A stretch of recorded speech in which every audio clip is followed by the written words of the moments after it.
Hello, everyone. Good morning, good afternoon, or good evening, depending on where in the world or which time zone you are currently sipping something in. Welcome back to Sip&Talk. And welcome from me. I'm here, as always, to pump the brakes just a little bit, keep the logic cool. Oh, come on. You know you love the energy. But seriously, Sip&Talkers, we have something really special today. We're looking at a stack of notes from our mutual friend, Micky. Right, and this wasn't his usual, best ramen in Tokyo list. Not at all. It was. It felt different, almost spiritual. He took this really cold mathematical model, the NK model, and turned it into this philosophy of life that just feels so vital. It's about the geometry of success, and more importantly, why feeling stuck is actually a geometry problem. Exactly. So I want to start with the quote from his notes that it hit me right away.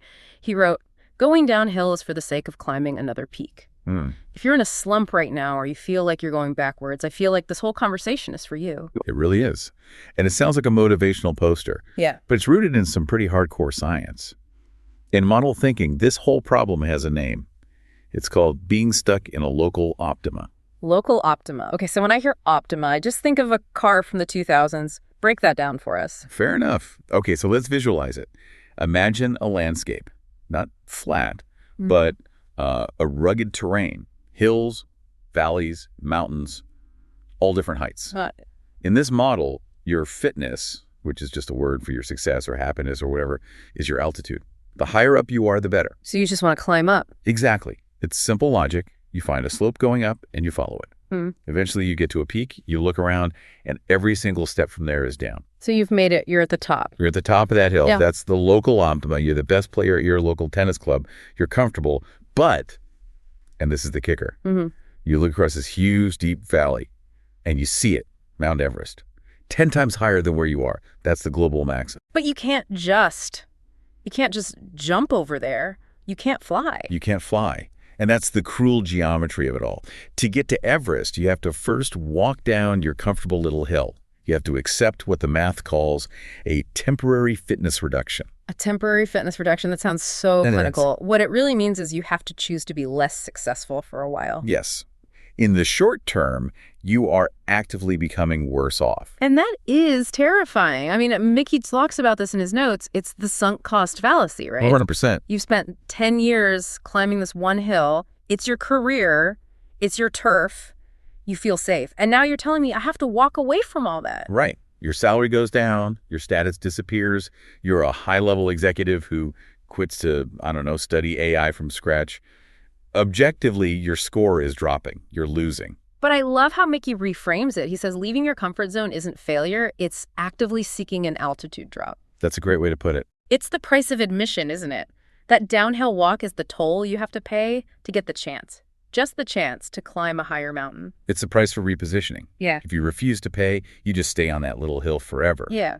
You optimize a mediocre life because the valley is just too scary to cross. Wow. Optimize a mediocre life. That stings.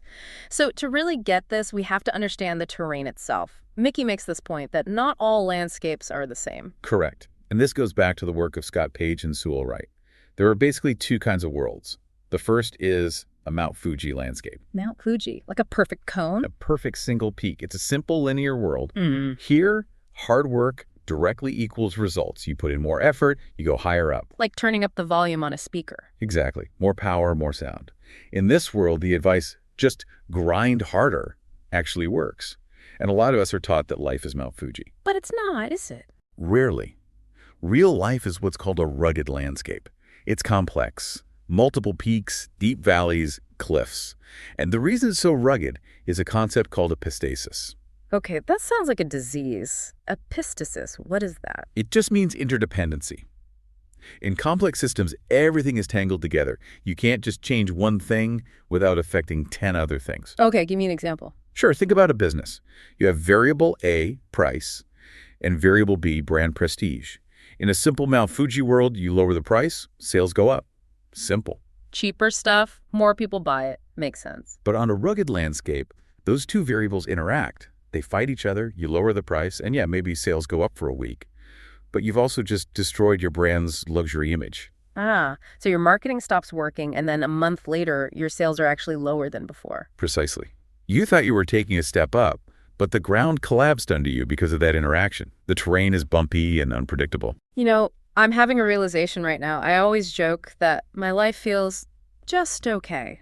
Comfortable, but not amazing.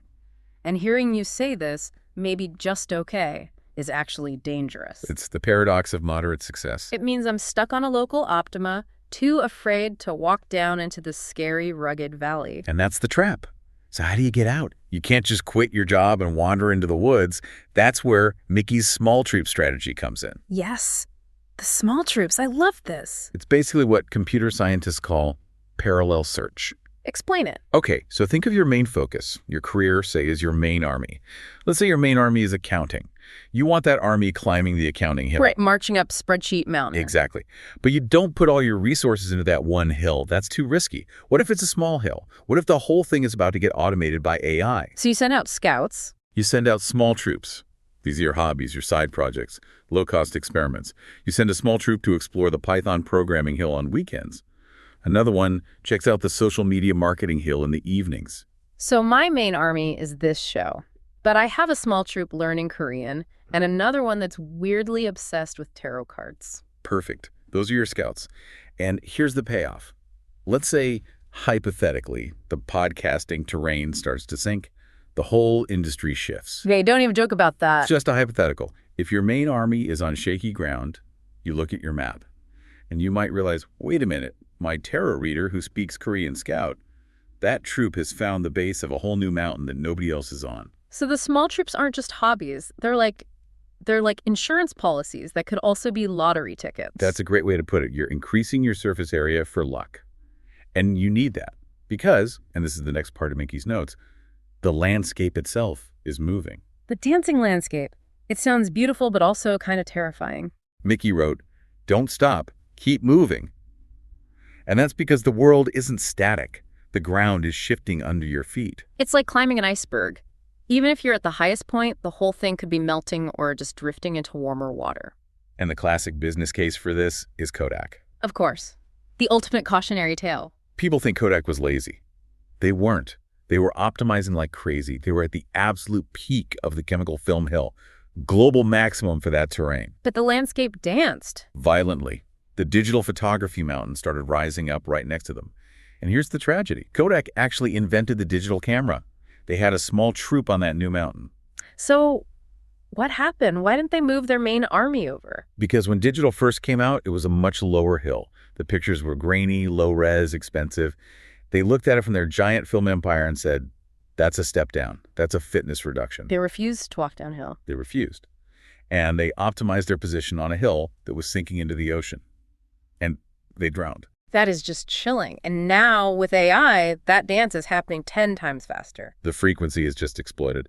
Which brings us to Micky's idea of perceptual resolution. Perceptual resolution, like 4K for your brain. Kind of. The more diverse knowledge you absorb, the more small troops you send out, the higher the resolution of your map of the world becomes. Yeah. You can see the subtle shifts. You can tell if the ground beneath you is rising or about to collapse. So I want to pose a question to everyone listening right now. Is your current stability just you optimizing your height on a sinking hill?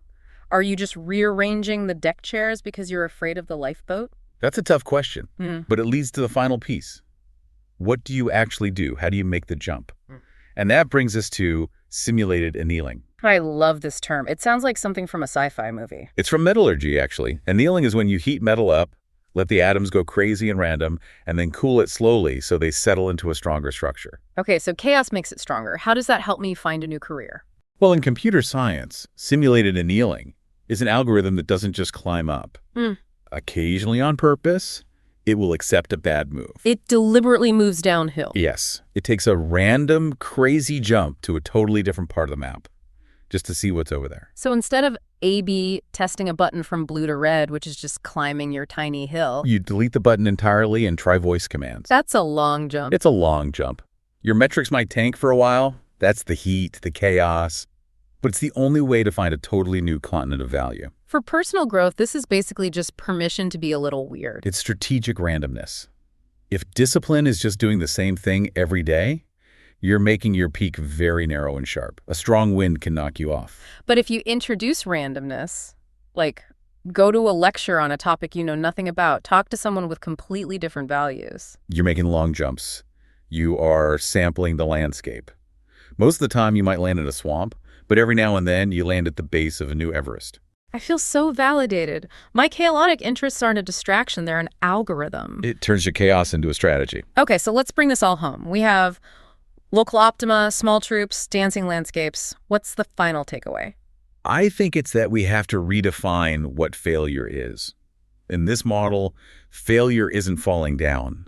Failure is staying on a small, comfortable peak when the goal is the highest peak in the entire landscape. So being comfortable is the real failure. If excellence is the goal, yes. And we have to accept that evolution is smarter than planning. Huh. You can't calculate where Everest is. The world is too complex. You have to let your small troops find it for you. This has been such an epiphany. All my messy interests, the photography, the tarot, the Korean, I thought they were distractions from my real work, but they're not. They're my advanced exploration team. They are. And if this terrain ever sinks, I'll be coming to you for a tarot reading in Korean. You got it. And, you know, looking at it this way makes the future feel a lot less scary. It's not about predicting everything. It's just about having enough scouts out there so you're never caught completely blind.